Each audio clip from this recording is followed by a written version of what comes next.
Just quickly, let me make a few comments, and then we're going to do a deep dive down into the case study in just a second. But just to maybe set the record straight a little bit, strategy versus tactics. Let me ask you this question. With your learning partner, it's always an interesting question.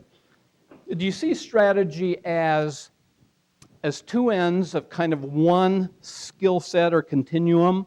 Strategy here, tactics here, and they're kind of connected along. Or are they kind of two separate continuums, two separate competencies or capabilities? Talk it over with your partner for just a minute or so. I'm not going to give you long on this because time is precious.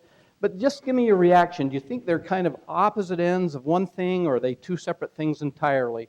Just a minute or two with your learning partner. Go to it. Let me see what you think. All right, ladies and gentlemen. Are we talking one continuum, or are we talking two continuums? Two, one. This morning it was more of a consensus of one. Some of you said two. I'm in that camp. I think there are two kind of sets of capabilities here. One skill set is being strategically minded and strategically able and having strategic acumen. And another one is having good execution acumen, good tactical, good operational acumen. And I think there are kind of two skill sets from what I always thought it was like if you do one, you got to give up the other one. And I don't think it works that way. Take a look at this for a second. In your organization, you probably have, maybe in your own team, people who I would call executors. Do any of you have these kind of folks on your team? They knock the cover off the ball in terms of a punch list. You know what I mean? They just get in and they get it done. And I've got some people on my team who are exactly the same way. And I value them. It's sweet having some of those on your team because they're always going, their head's kind of in a furrow, but they go and they go. Now, do some of you have these folks in your organization? Do you have a few out there? Sometimes there's people who are kind of thinking, their head's in a cloud, they're out there in outer space a long way.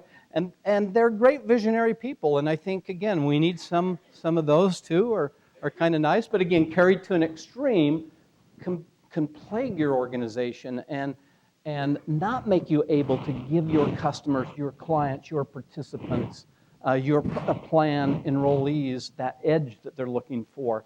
Too much of that. Any of these types out there? Do you have some? Do you have a name for those types? What's that? Define it.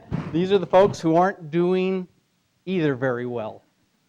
They're not doing it. The job is a hobby.